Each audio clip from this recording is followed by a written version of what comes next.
کاتتان باش.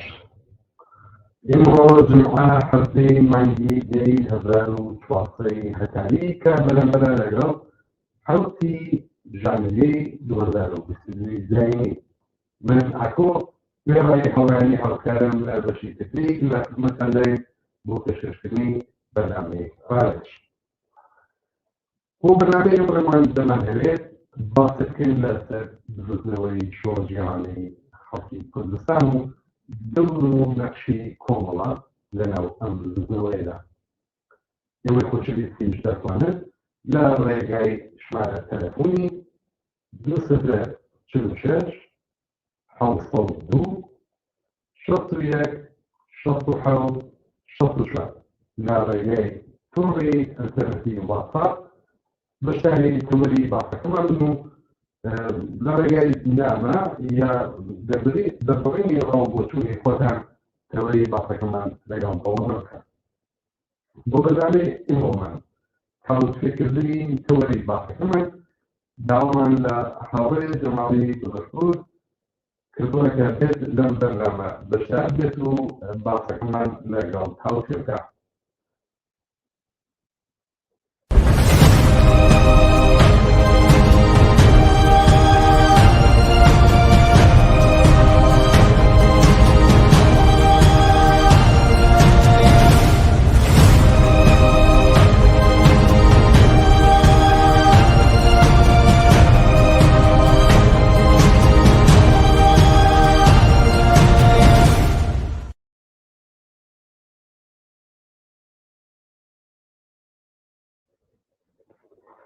کاکزمانم کەست باش سپاس بۆی کە داوەتی ئێمە قبوڵ کرد و لەم باسە لەگەڵمانە بەشداری بووە. زۆر سپاس بۆ تۆ ئەسڵامەیە بۆ بینەرانی ئازادی ئەو بەرنامە. کاکزمان ئاگاداریت بەرەو پیری ڕۆژ یا ساڵیادی شۆڕشی گەلانی ئێران بچین. هەر حکومەتێکی سیاسی بۆ ئەو کات لە ئاستی سەراسەری لە ئێران بەجێ خۆی. بەڵام حەزەکەم بزانم تایبەتمەندیەکانی ئەو سەردەمی بزوتنەوەی شۆڕژێرانەی خەڵکی کوردستان چ بوو؟ بەڵێ زۆر سپاس کاک ئاکۆ واقعیەتەوەی کە باس لەسەر شۆڕشی تایبەتمەندیەکانی بزوتنەوەی کوردستان و ئەوانە ناکرێت بەرەوەی کە وەزعیەتی ئەو سەردەمە شرایەتی سیاسی و کۆمەڵایەتی لە ئێرانە کە موجب بۆ ئینقلاب بۆ قیامە باوەخانی حکوومەتی شتا دل بەچاوبردنەوەوانە زۆر جێگای خۆی و ئەوەیش احتیاجی بە بەحسێکی زۆر درێژ ڕاستی یعنی قسڵاتێکی زۆر لەسەر کراوە. ئێستا من جار نەکانم بە تێوەپڕی باسی هەموو ناچارم واش بکەم لە واقعیدا بەحسی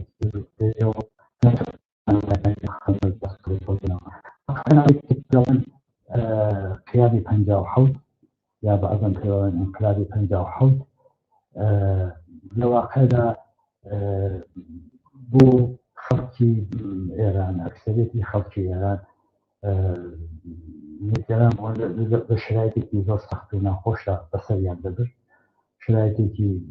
شرایەتی معیشەتیان لە شرایەتێکی زۆر نادەباردا بوو. بجگەلەوە ئێستبداد و خەفەقانی حکوومەتی پاشایەتی بەسەریاندا هەموو ئەمانە کردی بەوەی کە خەڵک لە وجودی شایە دەیانبینی و لە ڕووخاندنی حکوومەتی پاشایەتیدا ئینتزاری ئەوەیان دەکرد کە بۆ بەشێک لەو خاستەکانیان بدەن بتوانن بە ئیمکاناتی کە لەو جامعەدا موجودە وەلایان زەوت کرابوو بتوانن کرێکاران خەڵکی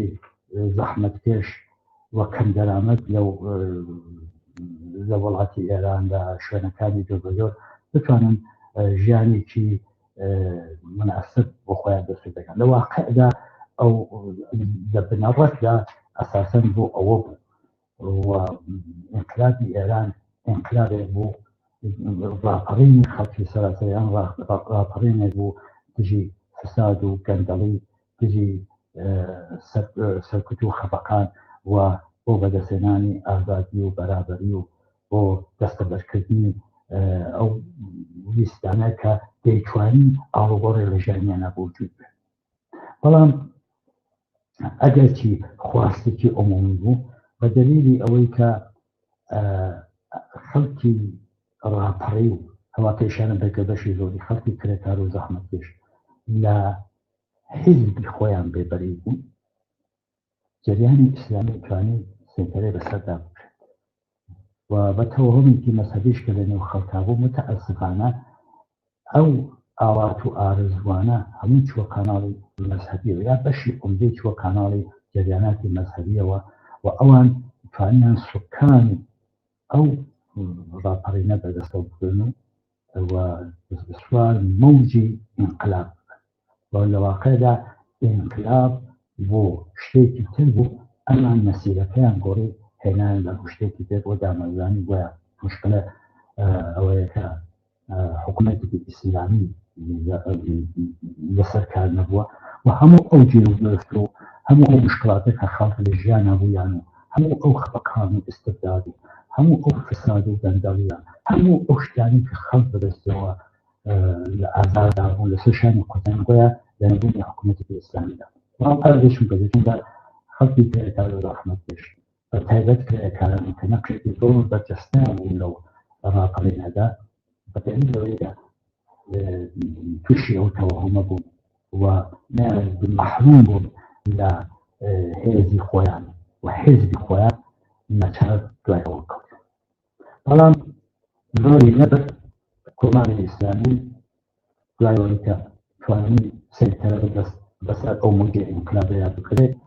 و بێ بەساحەبی و شناسێکی تر لەو ئینقلابە ماوەتەی کارەبی کە تەفاهیمی عمومی حکوومەتی ئیسلامی و شعارانە کە لە سەتەنانە ئیتر نتیجە گەیشت و ئەساساً بۆ ئەوەی شانتەکاری ئەتوانن بڵێن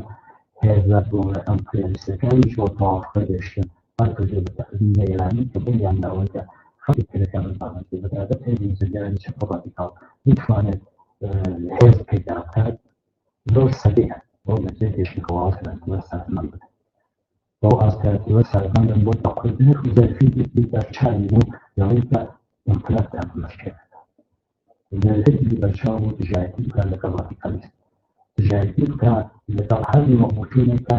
لە شار وەکو سیستەمی مناسباتی کە شار فائیدە دەکرد وەکو سیستەمی مناسباتی سەرمایه‌داریەوە پارێز پاراستنەوە بۆ ئەوانەی بەتە بەدەستەما هێشتا جریانی جەنگی سەرد بوو مەسئلەی تەقابل و ڕقابەتی دەوڵەتی شەق و بلۆچی خەڵک و ئەوان تلاشیان کرد کە ئەمە بتوانن یەکەی مەنافعی خۆیان کۆنترۆڵ بکەن بەدەست بەڵام دیشان کە ماوەیەکی کورتی زۆر نەبەت ئیسلامی هەر ئەو ساڵاتەکە بوو و ئەساساً ئەو کارە کە بۆشی ئەمەدا بوو دەستی پێکردبووەکە ئاژەکشەی ئەفکار کرێکاران ویست و داخوازەکانیان دانەرانە لێ سەرداوە ژنان لە شەعاری خۆسەری یا تووسەری مادان بۆ ماڵەکان بەبانەیەک انقلابی فەرهەنگیەوە ڕژانە دانیشگاکان و جریاناتی دانیشتوویان سەردی کرد پەلامایان بەدەستە سەر ئەحزابی چەپ و باواوە لەو فاصلەیەدا ئێستا دەکەم مەسەلە باسەکە چەندەوە زۆر بە کورتی بوو باسەکە زۆر لەوانەیە لەو مەقطعدا خەڵکی کورد فرسەتی پەیدا کرد فرسەتی پەیدا کرد ئەو بێسی داخوازیە کە بووی ئەوە بێنێتە دۆڕێ ئەیجیدا ئەو بێسی داخوازیە کە لای تاریخێکی بوو سنەتێکی بوو بێنێتە دۆڕە ئەوی بەرزی بوو لە کۆتایهێنان بە سەرێنێ و لەو فرسەتی ئیسرائیل کرد ئەو خەست و مطالباتەکەی خۆی پێنا بووە بشمان بەڵام ئەمە لەگەڵ مقاومەتی کۆماری ئیسلامی ڕوبەڕوو بوو لە ئەوڵەوە خەڵکی کورد تلاشیان کرد مسالمەتانیز چنە ئەو مەسەلەیە و تەلەخواستەکانی خۆیان بە ڕێگەی مسالمەتانیزەوە بکەوێت مەطرح بکەن و ئینتیزاری خۆیان لەو ڕاپەڕینەکەداریان قوربانیان بوو مەطرحی بکەن بەڵام بە هەنگاوەڵەوە بە مخالفەت و بە سەرکردنی کۆماری ئیسلامی ڕوبەڕوو یک مسئله هەیە جارێک شوت بە شخصەکە دەبینەچێتەوە ئەو کات چەپ بە شێوە جماوەریەکە باسیەکەن بۆ شێوە تودەیەکان چەپ لە ئاسی سەراسەری لە ئاسی ئێران بۆ لێرە جەماوەری تودەیە بوو بەڕوای من تۆ وەختێکیان ئەچێتی ناخی ئەو جامەەوە ناخی ئەو بیست و داواکاریەی خەڵک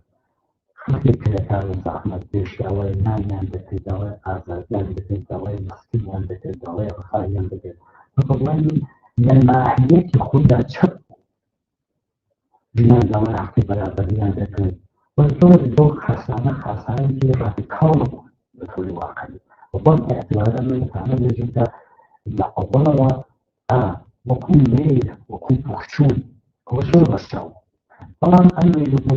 وكأبي كذي فكذي ويكا سكان رهبري نبو حزب خوي نبو كنت جن رهبري جريانات زمان بين تكون شو الناس سراسرية كنت جرؤومي لو والله كردستان المقاومة أنا ممكن يحكي كلام الذي يحكيه في كردستان يستشعر يستبقى الأوائل أواكاري خلقي هم كردستان ويمشي لا بدين كتاينان لا رفستانيين أنا خاصة بجد لو توهم شامل بالكمال الإسلامي حتى توهم بس شامل بالكمال الإسلامي أنا شو لما زينا فاكتور يتبع بالرواية ك مقاومتی خلقی کردستان شروع کرده عبارت بوده وجود جریان چپ و کمونیست یا اصلی کردستان بس این دو قصه اول چیه جریان چپ وقتی که فاکولی و تعمیرات که جامعه کردستان کرده وقتی بود تلفیزیونی کردستان این مسئله ملی تنیا مسئله نبود رافیستان ملی تنیا خواستي كي أحمداني بو طبعا لحما الفاتشة فإذا أو تحولات الكوموايا كانت كمثل كردستان هاتبو تشون عند خواستي هاتبو أجل من الكريتان أجل من مسألة جنان جوانان ووجود مسألة الكوموايا كانت أجل مسألة زمين مسألة أحمد تشان وضوح وخاصة ومعنى هذا دليل أو كجريانات ضمن كردستان أو تايفة مليبو كجريان شد توانين أو جوازية بين ثلاثة ديران أو مو كجريان شد لأي محافظة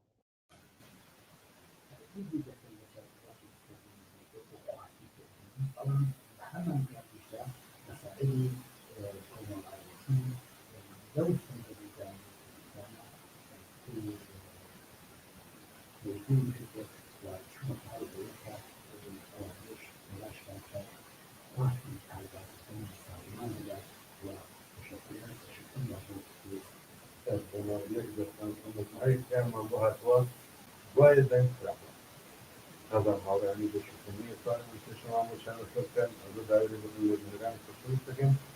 أو رجعنا كأجل بجمع بتاعه كريت خاصة بالجنوب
Yeah.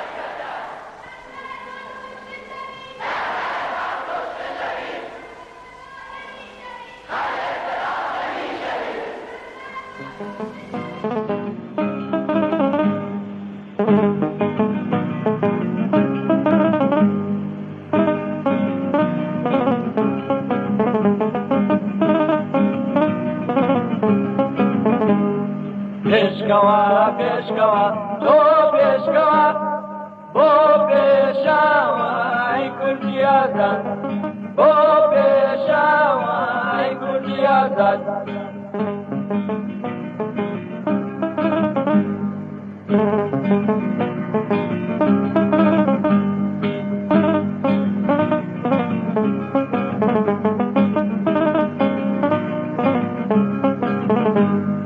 آخری ما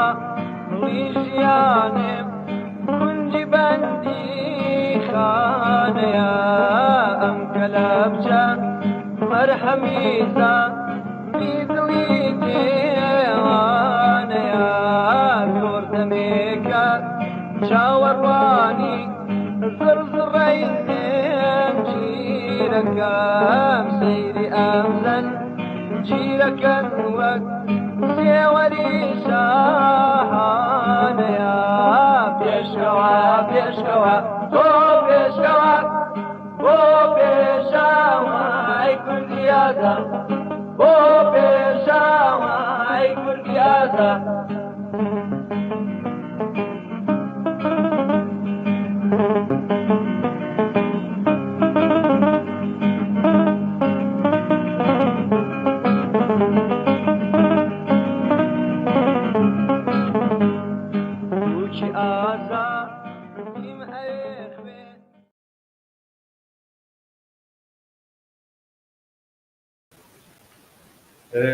بڵاوی دووبارە بینەران ببورن ئێمە هەوڵماندا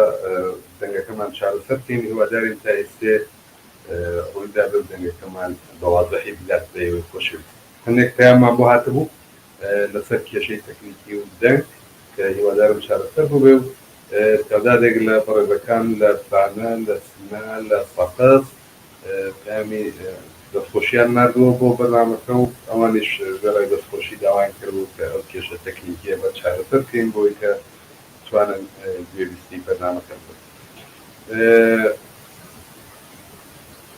زۆر باشە و پەیامێکی تر هات ئیتر ئێستا هیوادارم چارەسەر بووبێ. کاژمان دووبارە باسەکەمان بڕی بڕۆینەوە سەر کوردستان ئەو مقاومەتەی کە لە کوردستان دەوسەر لە مەشقڕ بەڵێ باسی ئەومان کرد ئۆزای ئێران ئەوە بوو حکومەتی ئیسلامی داڵ بوو لەسەر ڕاپەڕێنی خەتدا ئەساسەن بەوەی کە پاشەکشە بەڕاپەڕێن کرد پێویشی دێ بەسەر هەموو ئەو شوێنانەوە بەردێت هێزی ئەسڵی ئەو ڕاپەڕێنە بۆ کرێکاران زەحمەت کێشان وەکو ژنان وەکو جەوانان داوان بەڕێپەڕی ئەوەش هەروەها کوردستانیش من تنها كردستانش أنا زمان لقيت شوية كان في مسؤولية أجرنا من مثلا مساحة وقت لكردستان بلا ميت تفاوت أجر جمهوري سامي شواني يعني أنا يعني مشكلة كذا عشق شبه انقلاب فبتبع أسامي إذا مقاومة كذا طبعا دار حرب نسبة شواني عشق شبه انقلاب هذا الواقعي طبعا لكردستان هذا مقاومة كذا وشي رسالة هذا المكان يجوا بل إذا كانوا يكتبوا كان يوقفوا واسطي في هذا تاريخي سنتي كيف مش واسطي في السنة واسطي في هذا يعني خطي قومي خطي كردستان ولا سشان كردستان دو خطي كردستان أو جلونا خطي باقي شوية كان هلا أوعي كلاو خطي كان بيسمي توهم مسؤوليات وتطبيق الإسلامي قانون جوار بالقانون هذا من الزور صار عشان جريان الإسلامي مش مهم علشان يتكلم يقول بلام لو يكتب نبي كل كردستان أجد شكل سلاسل إيران يتوان بيتا أو هذا كلو مقاومة كان ولا غير هذا الشيء لأن كردستان وانا بوتي شو كتشبه ونقيت بيتا هو ومقاومتي خلقي كرد تلاشي خلقي كرد في استلمي فذلك الجمهورية الإسلامية على مالي هنا بالكردستان جريان يشبه قوي كريدا هو مقاومة طبعا مقاومتك وأساسا بجزء نوعي شكل لكردستان حتى نياه واستكي شيء أولا لأين حلاوة في تحولات كبيرة عندك على هاتوا فيش وعندك واسطة أخباري هاتونا أراو وبأين دولة كردستان بقوي وتحولات ميلو بوشوني كتير جال ميلو بوشونا ثاني تا استوى السنة كردستان هكذا جريان يشوف وين هالشيء أنا قلت مسئلەی مافی کرێکارە داخوازی کرێکارە مسئلەی ژنە بەرامبەری ژنە مسئلەی تشعاتی لەگەڵ بەڵێ داخلی کوچمە سەرەوە ارتجاع و کۆمەڵپەرستی و هەروەها وڵاتکردنی فەرهەنگی پێشەوە و بەرامبەری ئەمە لە کۆمەڵە وە کۆمەڵە ئێستا توانین بگەڕێنە بۆ دواوە ئەرزیابی بکەین لەو بەشەدا مەسەڵەن ئەحیاناً ئیشکاڵێکی بوو بێت یا مەسەڵەن ئیرادێک لە کارەکان بەڵام سەرجەم ئەگەر چاوی لێ بکەین هەر لە سەرەتاوە کۆمەڵە وەکو جەریانێکی چەپ و کۆمەڵیست خۆی بە مۆلەزەم زانی نەتەنیا لە مەقاومەتی خەڵکی کورد بەرامبەر بۆ پەلاماری جمهوری ئیسلامی بۆ سەرکوتکردنیان دخالەتی مؤثر بکات وەکو لە هەمان کاتدا خۆی گرێتەوە بۆ ڕەوتە تازە بۆ تەحویلە تازە وەکو ئەو بیست و داخوازە تازانە بە هەوڵیدا بەم مەعنا و بەم دەلیلا گرایشێکی تر و یان میل و بۆچوونێکی تر کە لە کوردستانە سەری هەڵدا بوو و هاتووارا بکەن خۆی لەگەڵ تەقاعد کوردستان بۆیە لە کوردستانە بەم دەلایلە ئەو سەرکوتیەتی جمهوری ئیسلامی نەیتوانێت سەرکەوتن بدەستێت ئێستاش دەبێت بە چل تاکە بە ڕاست حکومەتی ئیسلامی بالحازی نظامیەوە بەسەڵاتی پێدا کردە بالحاز هەمیشە بەسەڵاتی پێدا کردووە بە هەندێ سیاسەتەکانی بەزۆر و بەسەرکەوت بەدەستە پێش بەڵام بە تۆری واقعی ئەوەی وا پێداڵێن بزوتنەوەی هەر بۆ دەلیلەیشکە تعریفەکەکەتم پێداڵێن بزوتنەوەی شۆڕەشگەرانی کوردستان هێشتا ئەو مقاومەتە هەبێتەوە دیارە هەوڵادونشینی هەیە بە پێش هەرومەتی ئەو جۆرەشتانە بەڵام بەتوەخۆی ئەو تایبەتمەندیانە ئەو مقاومەتە وڵاتیانی هەستاش بێتوان لەگەڵ وەزیرێکە جمهوری ئیسلامی هەوتو شرایەتێکە جمهوری ئیسلامی هەوتو تەنگناهایەکە جمهوری ئیسلامی تووشی بووە بە جۆری واقعی بۆ ئەو اعتراضات و مبارزاتە کە بەسەڵی زۆر بەسێ عەلەسەر خۆی ڕادەستێتە ببینی بە بەجۆرەی کوردستان جەتی ئێمە ئەو حالەتان بە تایبەت ئێستا لە کوردستانە هەر لەژێر تأثیر و کاریگەری و بۆچوون و لەسەر ئەو وەزعیەت و واقعیەت کە کۆمەڵگەی کوردستان هەیەتی دەبینیکە تجربەهای ئێمە شاهدی زۆر نمایشی ڕادیکاڵ و پێشڕەوی لە ئەرسەهای دۆخەدەرە ئەوەندە مەجال بێت ئەوەندە ئیمکان بێت شاهدی ئەو جۆرەشتانی دەبینین بزرگترەوەی کوردستان بزرگترەوەی شۆڕەشگەرانی کوردستان بە دەلیلی وجودی جەریانی چەپ و ڕادیکاڵ وەکو کۆمەڵە بە بڕوای نەتوانێتی ئەو چێهرە لە بزرگترەوەی کوردستان نیشان بدەن و ئەو مقاومەتە تا ئێستا یەکێک لە هۆرانی نشینەکانی ئیدام کردن. جمال لە هاتنی ڕێکخراوەیەکی تازە بنا بە ئەو زەرورەت و پێداویستیانەی ئەو سەردە کە کۆمەڵە پاسیەوە کرد لەو سەروبەندە ئەو خاڵەگەرەیانی کە کۆمەڵە تێدا دەخاڵ تێدا باعثەوە بوو بێت بەو جەرایانە خۆشناوەی تا ئێستاش بۆ جەرایانە کۆمەڵایەتی چۆن بوو لەو سەروبەندی ئەو شۆڕشەیە ئەم جەرایانە سیاسیە ئەگەر توانی بە چەند خاڵی گرنگ شارە بکەیت بۆی کە بچینە سەر باسەکانی پێشبەر چۆن بوو توانی ئاوا ڕێژە بکرێت کە تا ئێستاش لەسلهای داهاتووی دوای ئەو سەردەمەش هەر پلانی لەگەڵ تداعیەکەنەوە پێکەی وەستەدەن ویست و ئارەزوەکانیان لەگەڵی تداعیەنێتەوە و لەو چوارچێوەیەکی بیرنەوە واتوانین تۆڵێکی ئیشارە کرد بە تۆر واقعی ئەوە بوو کە ئەگەر دەوێت بە قسەی تۆ لە چەند خاڵی گرنگدا ئیشارە دەکەم بە بەدوای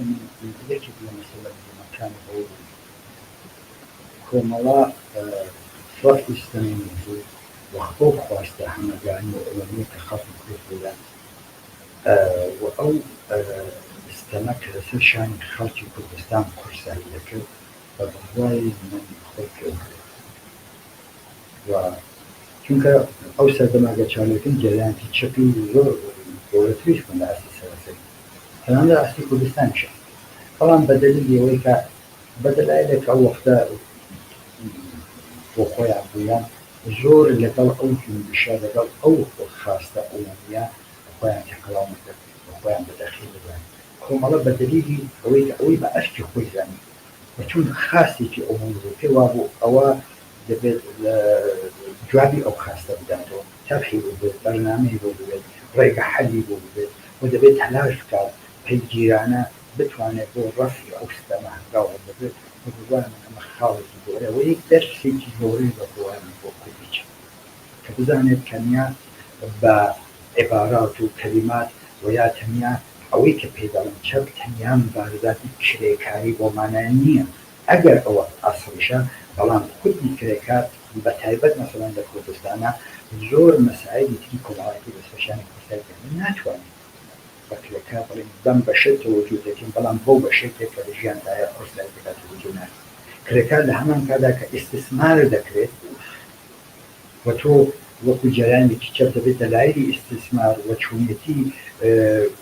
ڕیشەکەی کێشکردنی ئەو ئیستثمارە نیشان بدەیت و ڕێگان نیشان بدەیت چۆن ئەوە دەکەێت بەڵام لە عین حاڵیشە هەمان کرێکار لەسەر مەسائلی تری کۆمەڵایەتی لەسەر شانی کوردستان جوابەوەشی دێت بۆیە کورت و مختصر ئەمێرە بڵم کە وەسڵبوونی کۆمەڵە بە مەقاومەتێک کە شکلێکی دوای هێرشی جمهوریستانی بەسەر کوردستان و تەلاشی کۆمەڵە کە کردی بۆی کە بەم مەقاومەتە بەرنامەیە پێبدا ڕێگە حەلی پێبدات جەهەتی پێبدات ئەوە بە بەڵام خەڵکی سەرەکی پرسیارێگاتوە ئەڵێ بەڕێزێک لە سەقس ئەڵێ ئەو کات کۆمەڵە دروست بوو بەڵام تۆ هێزی چەپی تریش وەخچێکای فیدایی کار و کۆمەڵێک هێزی تری چەپ هەز بە حەیو بازار چۆن بوو کۆمەڵە توانی نەخشە بنوێنێ ئەو ڕۆڵە بنوێنێ بەڵام توانێت بنوێنێ من وایە ئەگەر لە من پرسی یەکێک لە دەلایل ئەسڵەکانەوە بوو کە ئەوان ئەو جۆرە کۆمەڵاتەی بەدەستەوەی مقاومەتی خەڵک بەرامبەر بە کۆماری ئیسلامی و بە مەسئلەی ڕەفستنی گرێدە موافقم بێت بەڵام خەڵکی وەتەنیش بڵم ئەوە ئیتفاقاً یەکێکە کە دەستێکی گەورەیە بوو و دەبێت بزانین کە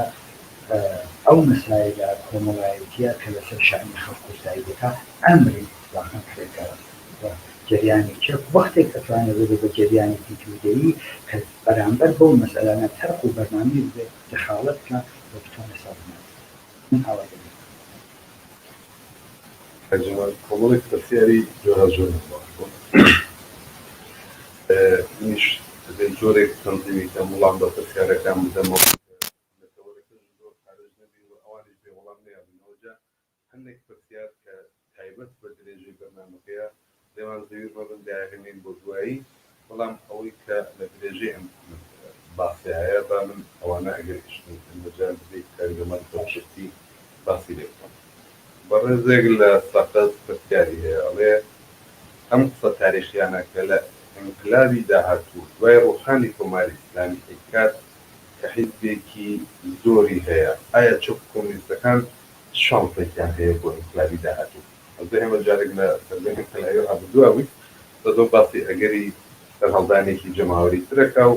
ڕۆڵی کۆمونیستەکان چیان ئەڵێ هەر ئێستا کۆمونیستەکان اختلافی سیاسی زۆر لە بینیانە ئایا لە داهاتووشە هەروە بێت پرسیارێکە بەڕێزێک لە فەقە زۆر نادمێتی من جواب بدەمەوە یەکەم بە دوو پرسیاری هەم کاک جەمال گەر کۆمەڵە لەدایک نەهاتبایە حزبی کۆمونیستیان چۆن شەڕیەکرد چۆنیەتی ئەمانەمان بۆ باس دەبێت ئەمە دەقی پرسیارەکەی نەرێکترە تاریخی کۆمەڵە باس دەکەی کە کۆمەڵە چەپ و کۆمونیست بووە ئەی دەلیلی ئەوە چییە کە حزبی کۆمونیستی کرێکاری و حکومەتیستەکان و تەنانەت فەرقەکانی خۆشمان ئێوە و کۆمەڵە دەکەن بەرەسەر سؤال تجاري زۆر طولانیەوەی بەڵام ئەگەر تو بتوانیت هەرچێکیمان بەپرسی وەجواب بدەیتەوە یەکەم ئایا کۆمونیستەکان باوجود اختلافاتێک هەیە ئێستا لە بینیانە کە داهاتوواتمانە ڕۆڵ بدەن بەشتەکەی بەستگی بکردنەوەی ئەترافی بەدەوە ئەوەندەی کاتژێتەوەی ئاعترافی بە شەخصیان بە جریاناتی پێشەوە ڕادیکال لەو بژێتنی ئاعترافیانە کە ئێستا لە ئاستی ئێران لە ئاستی کوردستانەیە بتوانم بێنە سەر و نیشانەکانیشی ئێستا دەبێت و بەڕوای من زۆر جێگای ناکات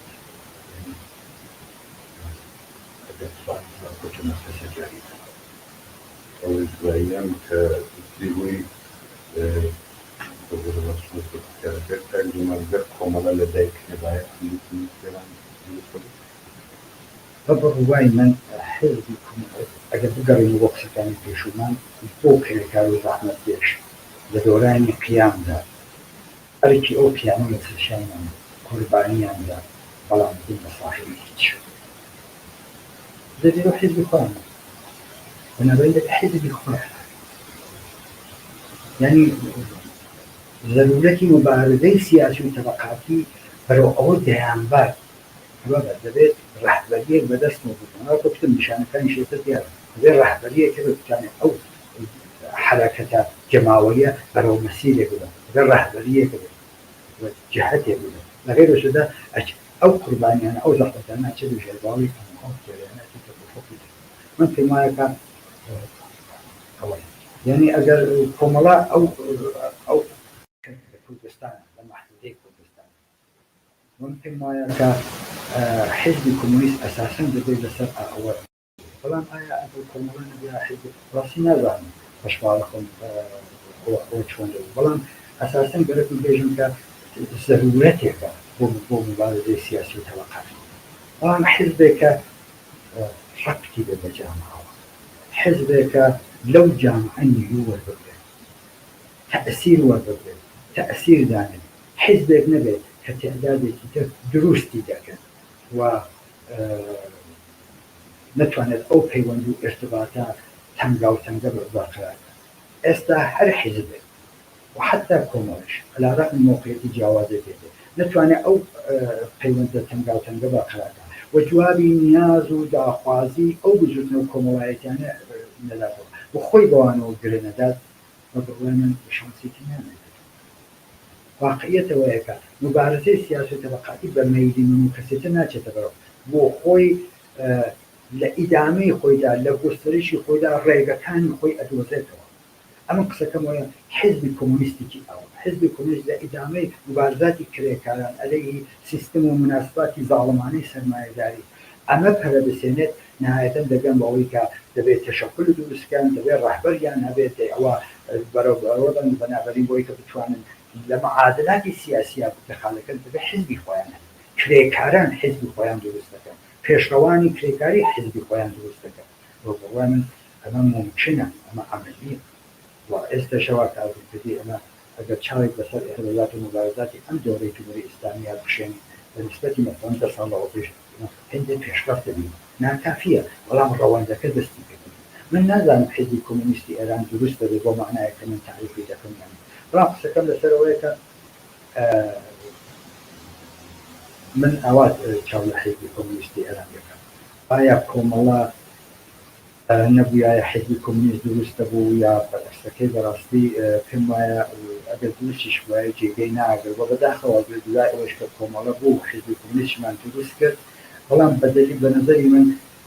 بدليل أوي كان نيتواني أو كمان بالخلافات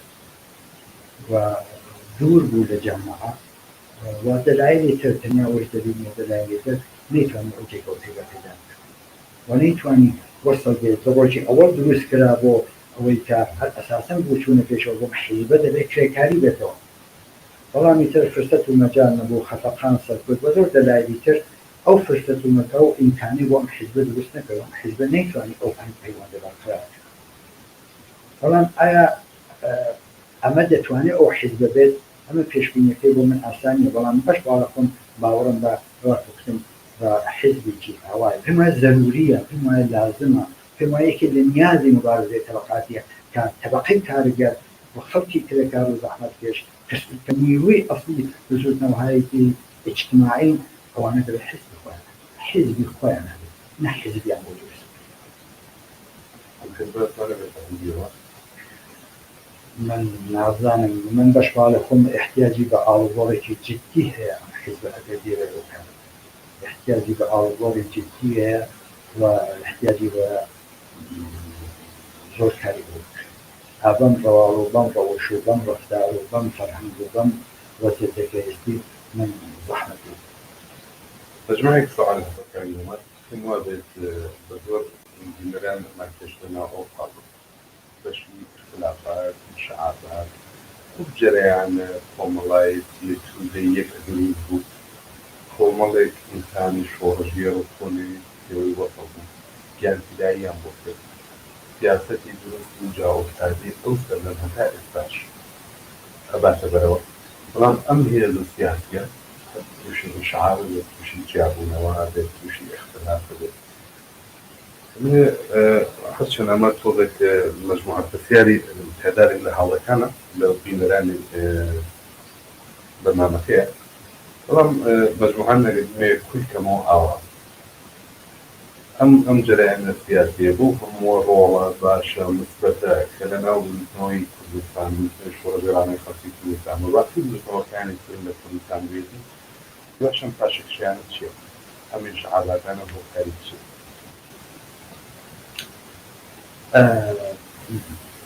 ڕاستەکە ئەویش زۆر یاحتاجی بە قسەباسێکی مختصر هەیە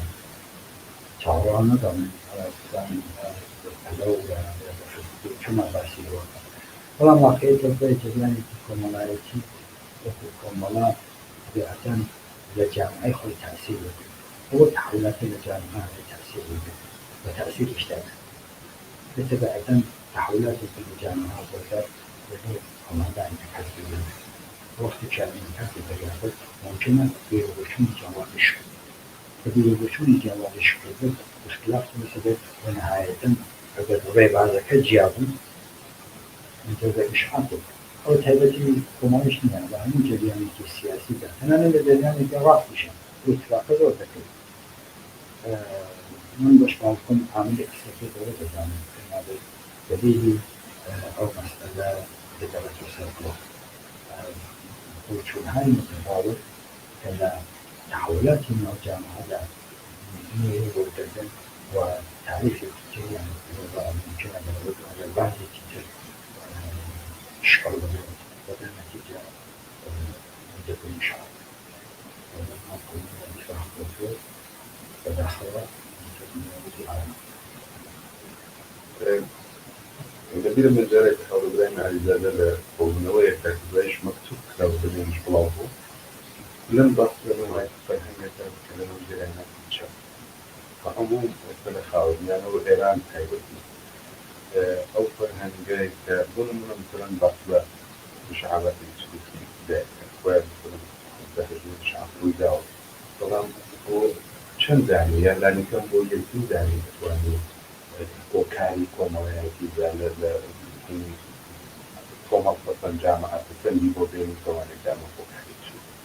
بەخێکەی زۆر جار دوای شعباتەکانیش بە ماوەی پێش دوای شعباتەکان خەڵک نەزانێت بۆ کارێکی چییە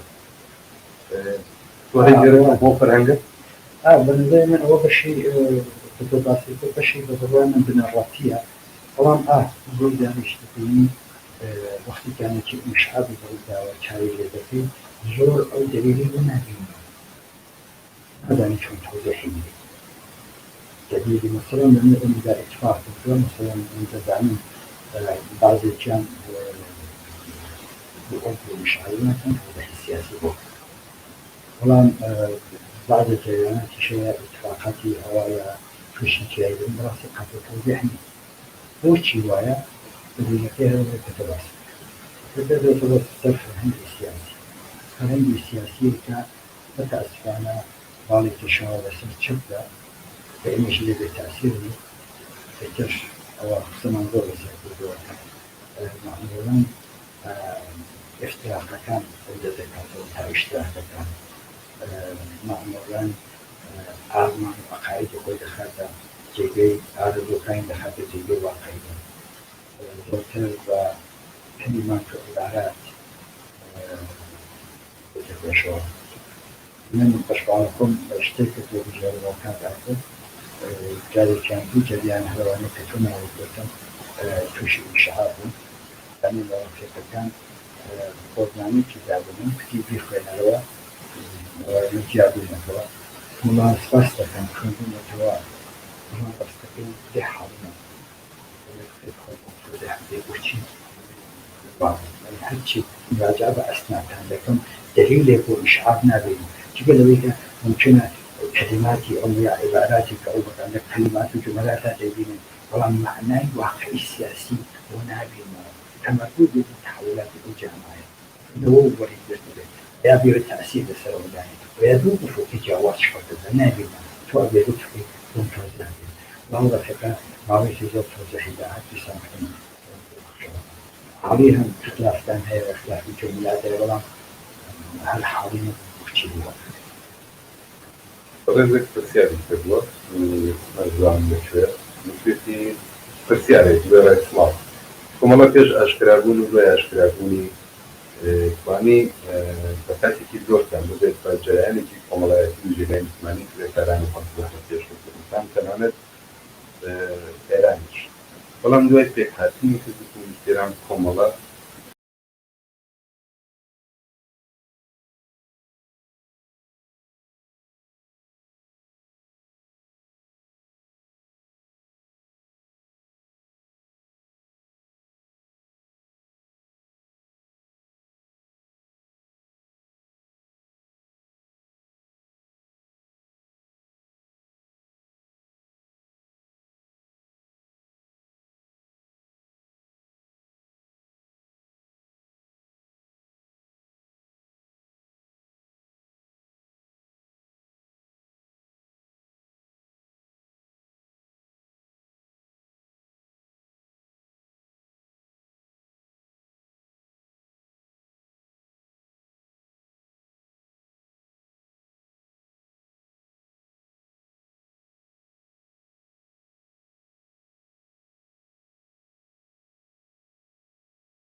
زۆر باشە زۆر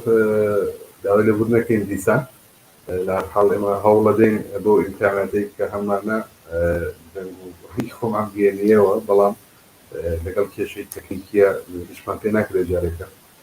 هیوادارم لە بەرنامەهای داهاتوو ئەم کێشە ئەمە چارەسەر بکەین و دەنگ و ڕەنگی ئێمە بتوانین بەباشی بگەینە خۆتان داحەڵ کاک جەمالیان ئیجازە بدە پامێکی زۆر هاتووە خۆشە دەوڵێ بەردەستمایان بینی ئەگەر ئیجازە بدەی یەک دوو دانەی هەراوە چاک باس دەستنیا زانم ئەگەر پرسیار بوو یا ئێستا نەزەر بوو یان خوێنمەوە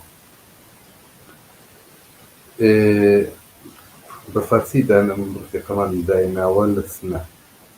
کۆمەڵە سەدای ئازادیخواهی و بەرابەری تەلەبی بوودەوە هەست متأسفانە و هەروەک خاستەی بە درۆستی نەقش بە جایگا ئاشکرای فاکۆنەت یەک سری منفعەت طلب و مقام پەرست مانای بزرگی برای موفقیت شدن هم بگویم جایگاه کۆمەڵە همچنان در اجتماع در بالاترین مقام بوده و هست و کۆمەڵە صادقترین جریان دەستور تاریخ سنتهای حق طلبانه و صادقانه‌ای که در تاریخ کۆمەڵە بوده هنوز لەوە بقبوڵجاست امیدوارم شما ادامه دهنده این راه نجیبانه باشید سپاس کۆمەڵە یادگار فەرهاد شعبانی زنده و گرامی باشید دەستە خۆش بگورە ڕفیقەی موسیقی بۆ پەیامەکانم ناخوێنیتەوە داوای لەبوور نەکەم تۆڵی کێشەی فەنیمانەیە تکنیکیمانەیە من هەوکاتەوێ هەم لە بەرنامەکە و پەیامەکانیش بکەم هیوادارم لە داهاتووەمانە چارەسەر بکەین کە ئیشیکەین دڵنیام کۆمەڵە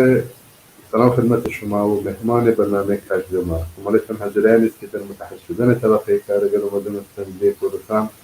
خوش درآشید و هنوز هم تنها جریان رادیکالی است که در سینه مردم ماند و خواهد ماند. زۆر سپاس بۆ ڕفیقەمان لە سنە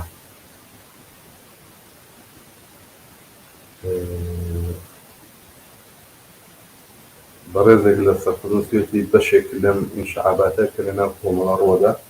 بەتای ئەو فەرهەنگە بوو کە ڕەوتی کۆمۆنیزمی کاریگەری لەناو کۆمەڵەیە دروستی کرد تا جێی خست هەرزمان پێی وایە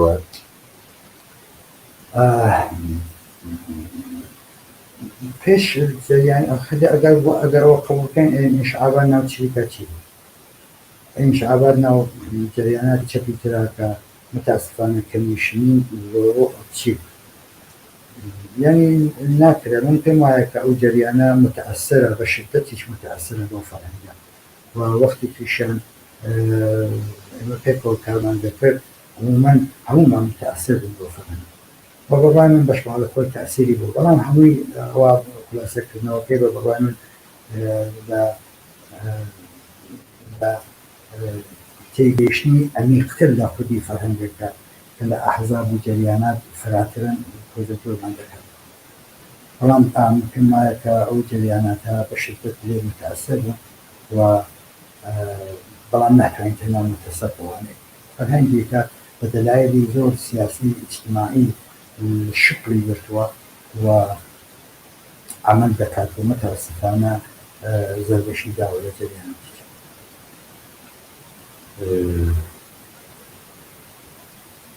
زۆر باشە تەندارێک کەسومەکەم بۆ هەتووە لەگەران من لەوەی ئەم مۆزیەتەی ئێستای تشکیلاتی کۆمەڵە و دەڵێن کە وادارێن کە هیچ پێش نێت بەڵام ئەم هاتوو شوانەی ئەم خەنەی کە خۆیان بە جەناحی چەپ دەناسێنن و ئەمان جێگەی نەگەرانی نییە چونکە ئێمە لە ناوە نەگەرانی لەوە بێتە هیوادارم هەر شتێک کە بێت بە مەتانەت تێپەڕێنن ئەمە گەرەکتر جاروکی بۆ نەگەرانیت بدەیت لەوانای خەریکی ئەسلی باسەکە دوورە بینەوە بەڵام لە حەڵم بەرنامە تایبەت بەشێکی بۆ بینەرانە بەڵێ زۆر سپاس لەو بینەرانە من بەشپاڵە خۆم نەگەران چونکە پێم وایە کۆمەڵە ئەو تعریفانە کە خود لەو بینەرانە کردیان جەریانێکی جێکوتو و جەریانێکە ساحەت تەجروبەیە و حتمما بە مسائلێکە دەکردەوە زۆر بە وشیاری و بەدقت میسوولانە بە خۆ دەکاتو بە دڵی خۆم مشکلێکی جدی نییە بینکران پرسیارێک هاتووە بەڕێزێک لە نازانم دەستنەیە پێم وایە دەست نەبێت نووسویەتی کە بەڕای جەنابەت کۆمەڵە مستەقل وەک هێزێکی سیاسی عمل کرد یا وەکو سازمانێکی ناوچەیی لەناو حزبێکی سەراسەریە ئەوەی کە ئێستا من کۆمەڵە سازمانێکی تێرە ئایا کۆمەڵە بۆ خۆی مستەقلەن اختیاراتی ویژێکۆی تەواوی ئەوانەی هەبێت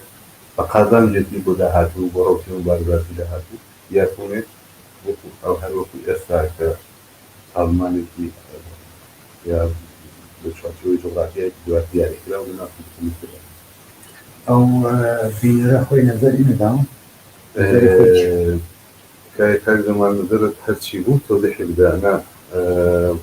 خۆی نەزەری نەداوم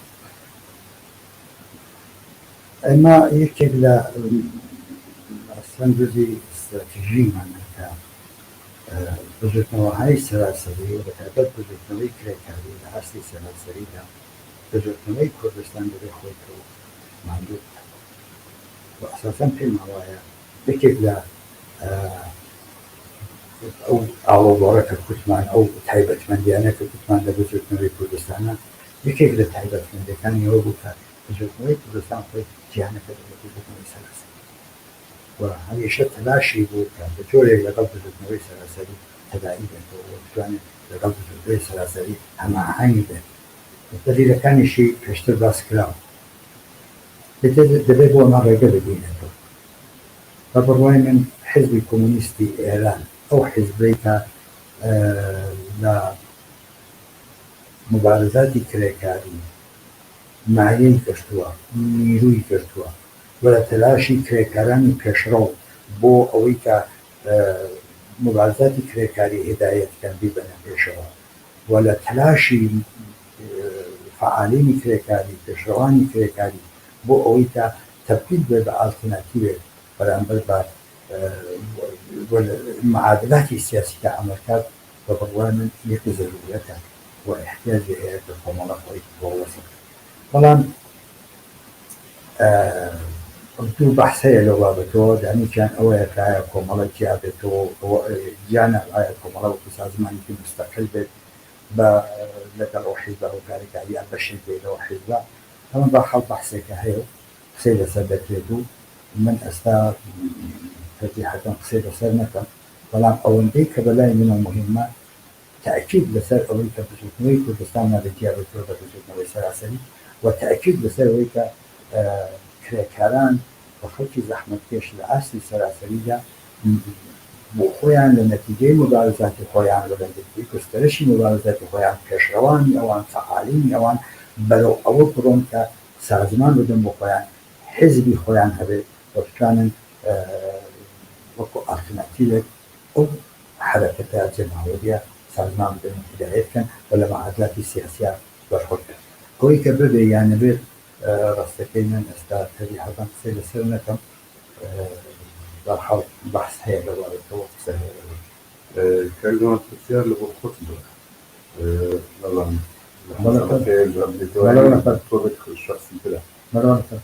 ئەگەر پێش خۆشنەبووە توانی جواب نەدەیتەوە چینە سەر مەسایل کرد کاک جەمال مخالفی حزبی کۆمونیست ئێرانە کاک جەمال ئەگەر مخالفە بۆ پلاتفۆرمی ئێران نادەن بە مخالف حزبی کۆمونیست ئەوەی جواب نادێتەوە تەلێڤیزیۆن جوابە زۆر داوای لە بگرێت کاک جەمال جوابی نەداوە بەڕێزێکی تر البته ئەمە دەرخاستێکە هەلێرەوە ڕوو لە هاوڕێیانی تەلەڤیزیۆنی کۆمەڵە داواکەم دەسوڕەتی ئیمکان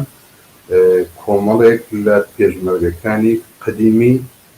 کوردانی بیستوی ورمێ داوایان کردووە تەلەڤیزیۆنی کۆمەڵە بەرنامەیەکیش بە داراوەی کرمانجی بڵاو بکاتەوە ئەمە ڕوو لە هاوڕێیانی بەشی تەلەڤیزیۆن یا مدیریەتی تەلەڤیزیۆن ڕێزێک پرسیارێکی کردووە کردی ئەگەر بە سەلاحتە بیپرسە داوای لێبوردن لە یەکەم فعلەن بە سەلاح نییە بەڵام عمومەن جوابمان داوە لەسەر ئەو اختلافاتی خۆمان و حەزمەوەی تەدارێک لە ڕفێتەکانیان بۆ ئێرە بباشە کاک ئەتوان شتێک لەو مەوزوع بڵێم متاسفانە ئەو جۆرە ئەو دیێرە و کێشەی ناخۆیانە بە ناڕەوا زۆر ئەمدە زۆر ئەنرژی ئێمە دیارە تەبیعیش بۆ تۆ لە نیگەرانی ئەوەی بۆ وجود هەیە بەڵام من ئەو دڵنیاییە دەم بە هەموو ڕفێقەکان کە تەلاشی ئێمە وەک کومیتەی مرکزی کۆمەڵای ئەوەیە کە ئەوە هەندە خۆمانی پێ خەریک نەکەین و بەڕخودی مەسئولانەمان بەرامبەر بە هەیە اتفاقێک کە دێتە پێشەوە هەر مەسەلەیەکە دێتە پێشەوە نێڵین ئێنەرژیمان مشکەڵەمان بەخۆی بکرێت مجموعی ئەقداماتی هاوە دەستمانەوە خیالمانەیە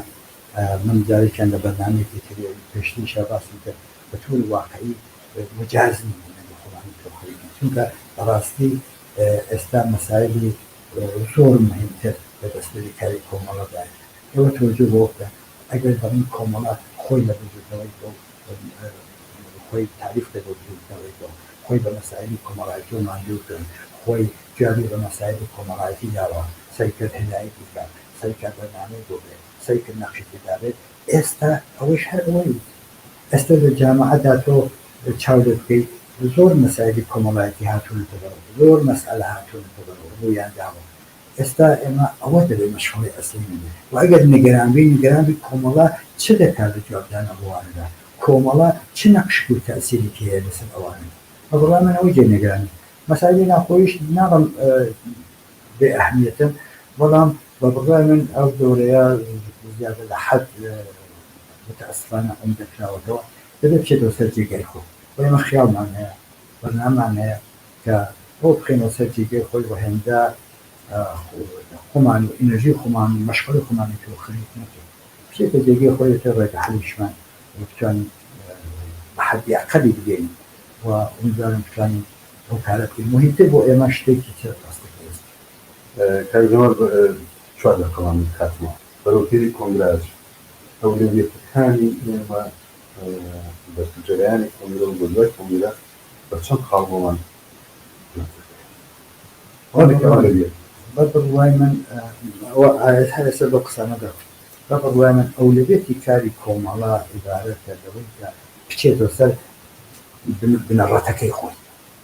کۆمەڵە ئەوانێ لە بینەرانکی کۆمەڵە چۆن دەگماوەیەکی کەمە بوو بە کۆمەڵەیەکی ئیجتماعی بوو بە کۆمەڵەیەکی خۆشەویست بن و بەشێکی زۆر لە خەڵکی کوردستانە ئەو بووە دەلیلەکەی ئەو کۆمەڵە خۆی ماندوو کرد کۆمەڵە خۆی ماندوو کرد بە مەساجد کۆمەڵە دەخاوەتی کۆمەڵە نەقشی کۆمەڵە ڕێگەی نیشانە ئێستاش کۆمەڵە دەرەچێتە سەر بچینە بە دیدێکی تازەوە بۆ بۆچوونی شەفاف و ڕۆشنەوە بچێتە بۆ جوابدانەوە بۆ ئەمە بە نەزەری من مهمترین ئەولویەتی ئێمە یعنی گەرەکمە بێژم جارێکی تر خۆگرێدان بە بزوتنەوەی ئاعترازی بە بزوتنەوەی ڕادیکاڵی ئیجتماعی و هدایەتی ئەوان و پێشبردی ئەوان و سازماندانی ئەوان و خۆ لەگەڵ ئەوانە تەداعیکردنەوە ئەولویەتی تاری کۆمەڵە بۆ ئەوە بەڕا من خاڵی تر ئەوەیە کە خۆمان لەو گێرە و کێشانە ڕزگار نابین مەگەرەوەیتە ئەو فەرهەنگە سیاسی کە ئەوە کورتێکی شارەمان پێکرد باڵی کێشاوە بەسەر چەکدا خۆمان دەوە ڕزگار کاک جەمال گرژت پرسیاری تر هاتووە دەمێن دەقای هەڵدە بە کورتی ینی هەر بەڵێ یان نایە هەرچی کاک حەسەن و کاک جەمال کێشیانەیە نەخێر کاک جەمال بۆچی وان نەرمونیانە بەرامبەر بە ڕڵتەی کە خۆیان بە باڵی کومیتەی ئەزانن یا زۆر کە ئەم نسبەتی حەز ناکەمەوە واشەیە بەکاردێنم ئەو واژەیە بەڵام زۆر ملایمی بەرامبەر من نەخدم هەیە باوجودی ئەوەی کە بەشێک لە ئەهانەت و تەوهین و هەتا دوای بەرنامەی کە لەگەڵ ئەمیر ئیجرات کردووە لە حوتوڕا بردووە لە دوو بەشە دوای ئەوان بەرنامەیان دروست کردووە و زۆر تەوهینامیز بەرامبەر بەختەکانی تۆ جوابیان داوێتەوە بەڵام کاردەمان مەکانەتی لە چیوە بەرحاڵ ڕفقانە کیفی خۆیانە چۆن ڕەوشێکیانە ڕەوشی من نەقدی سیاسی جدی مستەقیم من تاوجێ بتوانم لە عیبارات و کلمات و لاوانە ئیستفادە ناکەم نەقدم هەیە نەقدەکانی خۆشم هەم بە نووسراوە هەم بە قسە باسێکە کردەوە کردومە وەسایم کردۆ زۆرتر ئیتکار کەمە سەر ئیستێدار وەسای بکەم شعوری مخاطبی خۆم بەکەم نەگرم لە عیبارات و کلمات و بەعزێک ئەو جۆشتانە پەرهیز دەکەم ئەوە پێشم وایە ئەوە شیاری حاڵی مەکتەبی کۆمەڵەدا ئەوە فێنم ئەمە یەک نوکتەی بعدیش ئەوەیە کە ئەوانە پژمنی و یا ئەحیانە ڕق و ئەو جۆشتانە ڕفیقی ئێمە ڕفیقی ساڵهای ساڵی ئێمە خۆ ئێستا خارجبوون لەم قەیرانە بۆیە هاوڕیان من بەشی پێوانی لەقمەمە خارجبوون لەم قەیرانە لەم وزێتێککە ئێستا هەیە لە یەکیان تەشکیلاتی کۆمەڵایە لە کار هاوڕانێکی پێجدایی من پێم وایە کۆمەڵە نەقشێکی زۆر جددی و ئەساسی هەیە بینەران دڵنیابن کە کۆمەڵە لەم قەیرانە جارێکی زۆر نەجاتیە بێت بۆچێتەوە سەرڕەوە ئومیدوارم تەواوی هەوڵ و تەلاشی ئێمە ئەوەیە کە کۆمەڵە لە داهاتێکی نەچەندان دوورە بچێتە سەر ئەو بنچینەوە ئەرزم کردی خۆگرێدان بۆ بژێتنەوە کۆمەڵایەتیانە بۆ جۆکردنەوە بە مەسائل پرسیاری ترمان زۆر بۆ هاتووە زۆر داوای لێبور نەکەین نەزانم کاک جەمال لە بەرنامەی ترە ئەتوانێت وەڵام بۆ پرسیارانە باتەوە یان نا یا مەجالی ئەبێت هیوادارم بتوانێت من تەواوی پرسیارانە ئاخەمە بەردەست کاک جەمال کە خۆی لە بەرنامەیەکی تر یا ئەگەر کرا هەر لە بەرنامەیەکی هاوشێوە ڕاستەخۆ لەگەڵ ئێوە بدوێت زۆر سپاس بۆی پەیامتان نات زۆر سپاس بۆی کە بەشداریتان لە بەرنامەکەماندا کرد داوای لێبوردن لەوانەی کە زیانەکەوتن پرسیارەکانیان بکەنەوە داوای لێبوردنیش دەوانێت بۆەوەی کە بەشی تکنیکیمان کەماکان کێشەیە هەوڵ بدەین چارەسەرەکەین بژین بە شادی کات خۆش